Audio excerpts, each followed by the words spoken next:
بسم اللہ الرحمن الرحیم۔ السلام علیکم ناظرین۔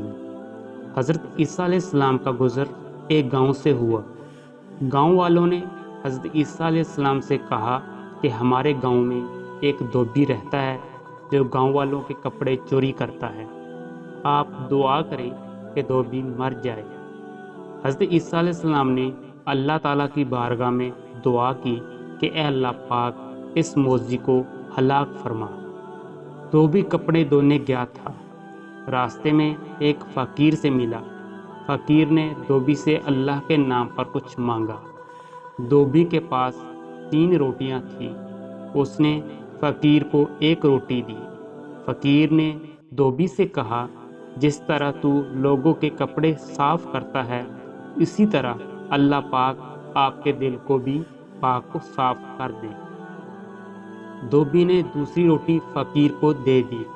فقیر نے دھوبی سے کہا، اللہ پاک آپ کو ہر بلا سے محفوظ رکھے۔ دھوبی نے فقیر کو تیسری روٹی بھی دے دی۔ فقیر نے پھر سے دعا کی کہ اللہ پاک آپ کو جنت عطا فرمائے۔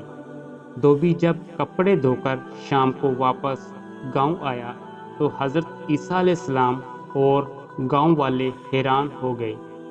گاؤں والوں نے حضرت عیسیٰ علیہ السلام سے سوال کیا کہ آپ کی دعا قبول کیوں نہیں ہوئی؟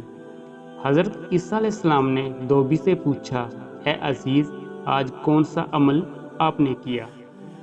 دھوبی نے فقیر سے ملاقات کا سارا واقعہ بیان کیا۔ اللہ تعالیٰ نے جبرائیل کو وحی بنا کر حضرت عیسیٰ علیہ السلام سے فرمایا کہ دھوبی کے کپڑوں کی گٹھری کھول۔ جب کپڑوں کی گٹھری کھولی گئی تو کپڑوں کی گٹھری سے ایک بڑا سانپ نکلا جس کے منہ پر مہر لگی ہوئی تھی۔ حضرت عیسیٰ علیہ السلام نے سانپ سے پوچھا، تم نے دھوبی کو کیوں نہیں کاٹا؟ سانپ نے کہا، جیسے ہی میں نے دھوبی کو کاٹنے کے لیے منہ کھولا، ایک فرشتے نے آ کر 3 روٹیاں میرے منہ میں ڈال کر منہ پر مہر لگا دی۔ حضرت عیسیٰ علیہ السلام نے دھوبی سے کہا، جس طرح آج تو سانپ کے کاٹنے سے بچ گیا، اسی طرح تو قبر کے عذاب سے بھی بچ جائے گا۔